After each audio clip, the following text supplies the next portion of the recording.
Hello dear students.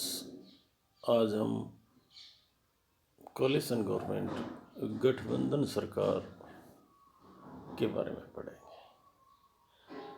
गठबंधन क्या होता है, गठबंधन सरकार क्या होती है। जब आम चुनाव, जनरल इलेक्शन, प्राय देश में संसदीय चुनाव को आम चुनाव के नाम से जाना जाता है, में किसी एक राजनीतिक दल को पूर्ण बहुमत प्राप्त नहीं होता, तो इस स्थिति को हंग मैंडेट या खंडित जनादेश कहा जाता है तथा इस संसद को हंग पार्लियामेंट कहा जाता है। ऐसी स्थिति में अनेक राजनीतिक दल मिलकर बहुमत प्राप्त कर सरकार बनाते हैं, तो उसे गठबंधन सरकार कहा जाता है। दूसरा, राष्ट्रीय संकट व आपातकाल की स्थिति में भी अनेक राजनीतिक दल देश हित में मिलकर सरकारें बनाते रहे हैं। ऐसी सरकार को राष्ट्रीय सरकार कहा जाता है, जो एक गठबंधन सरकार ही होती है, क्योंकि ऐसी स्थिति में जो संकट है, जो चुनौती है, उसका मिलकर मुकाबला करना सभी राजनीतिक दलों का दायित्व होता है। प्राय सरकार के या गठबंधन सरकार के गठन हेतु राजनीतिक दल गठबंधन के दो तरीके अपनाते हैं। एक होता है प्री पोल अलायंस और दूसरा है पोस्ट पोल अलायंस। चुनाव पूर्व गठबंधन, यह गठबंधन प्राय समान विचारधारा वाले राजनीतिक दलों के मध्य होता है। ये साथ मिलकर चुनाव लड़ते हैं। इनका कार्यक्रम, नीतियाँ व घोषणा एक समान होती है।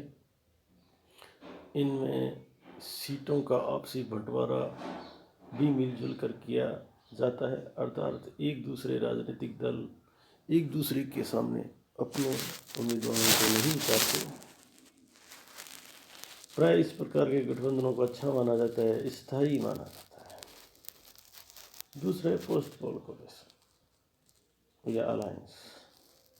इस प्रकार का गठबंधन अवसरवादी माना जाता है, जब असमान विचारधारा में एक दूसरे के विरोध में चुनाव लड़ने वाले राजनीतिक दल सत्ता प्राप्ति हेतु निहित स्वार्थों की पूर्ति के लिए गठबंधन की सरकार बनाते हैं।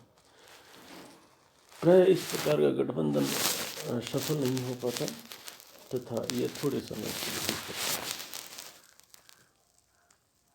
है। गठबंधन सरकारें बनने के साथ साथ राजनीतिक दलों की जो भागीदारी होती है, वो भी यहाँ दो तरह की होती है।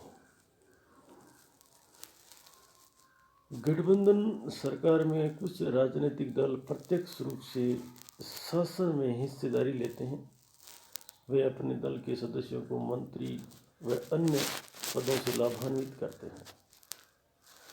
दूसरे कुछ राजनीतिक दल किसी मंत्री पद को स्वीकार नहीं करते, बल्कि अपना बाहरी समर्थन सरकार को देते हैं ताकि उसे बहुमत मिल सके। प्राय गठबंधन में शामिल सभी राजनीतिक दल सरकारें चलाने हेतु कॉमन मिनिमम प्रोग्राम, न्यूनतम साझा कार्यक्रम पर सहमत होकर शासन संचालित करते हैं। गठबंधन में प्रधानमंत्री पद गठबंधन के किसी सर्वमान्य नेता या सबसे बड़े राजनीतिक दल के नेता को दिया जाता है। मंत्रिपरिषद में गठबंधन में शामिल राजनीतिक दलों की सदस्य संख्या के अनुपात में मंत्री शामिल की जाती है। अब हमारा जो मुख्य टॉपिक था वो है भारत में गठबंधन की। हम देखें कि भारत में प्रथम आम चुनाव 1952 में हुए। 1952 से 1971 तक 5 लोकसभा चुनाव में भारतीय राष्ट्रीय कांग्रेस को परम बहुमत मिला तथा केंद्र में कांग्रेस की स्थायी सरकार है, जिसके पीछे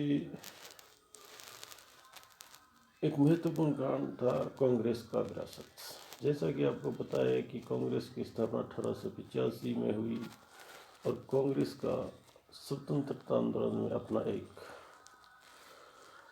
अमूल्य योगदान रहा। इसी के साथ साथ नेहरू व गांधी, इंदिरा गांधी का व्यक्तित्व था जो कांग्रेस को पूर्ण समर्थन प्राप्त करने में हमेशा सहयोगी रहा। परंतु जून 1975 को प्रधानमंत्री इंदिरा गांधी ने देश में आपातकाल लागू कर ताना स्थापित की। विपक्षी दलों के नेताओं व जनता पर अत्याचार प्रारंभ हुए। जब 1977 में आपातकाल हटाने के बाद लोकसभा चुनाव हुए तब कांग्रेस को हार का मुंह देखना पड़ा। जनता पार्टी को लोकसभा में सर्वाधिक सीटों पर विजय हासिल हुई और भारत में प्रथम बार केंद्र में गैर कांग्रेस पार्टी की सरकार बनी। परंतु यह सरकार गठबंधन सरकार थी जिसका नेतृत्व जनता पार्टी के नेता मोरारजी देसाई कर रहे थे। यद्यपि मोरारजी देसाई की सरकार ज़्यादा समय नहीं चली, उनके स्थान पर चौधरी चरण सिंह को प्रधानमंत्री बनाया गया, परंतु प्रधानमंत्री चरण सिंह ने कभी भी लोकसभा का सामना नहीं किया क्योंकि उनके पास स्पष्ट बहुमत नहीं था और ये 6 माह बाद ही सरकार का पतन हुआ। गठबंधन सरकारों का दूसरा दौर 1989 में 9वीं लोकसभा के दौरान आया, जिसमें जनता पार्टी के नेतृत्व में राष्ट्रीय मोर्चा नेशनल फ्रंट का गठन किया गया तथा वीपी सिंह व चंद्रशेखर प्रधानमंत्री रहे। 1991 में कांग्रेस को सर्वाधिक सीटें मिली, हालांकि पूर्ण बहुमत प्राप्त नहीं हो सका। कांग्रेस के पीवी नरसिम्हा राव प्रधानमंत्री बने, जिन्होंने अन्य सहयोगी दलों के साथ 5 साल तक सरकार चलाई। परंतु 1996 में जब चुनाव हुए तो किसी भी दल को स्पष्ट बहुमत नहीं मिल पाया। फिर यहाँ संयुक्त मोर्चा का गठन हुआ, जिसके नेता HD देवेगौड़ा को प्रधानमंत्री बनाया गया। उसके बाद में इंद्र कुमार गुजराल प्रधानमंत्री बने। इसी तरह गठबंधनों का दौर एक स्थायी गठबंधन की तरफ आगे बढ़ा, जिसमें 1998 में बीजेपी के नेतृत्व में राष्ट्रीय जनतांत्रिक गठबंधन नेशनल डेमोक्रेटिक अलायंस तथा 2004 में कांग्रेस के नेतृत्व में संयुक्त प्रगतिशील गठबंधन UPA यूनाइटेड प्रोग्रेसिव अलायंस स्थायी गठबंधन बने, जो आज भी चल रहे हैं।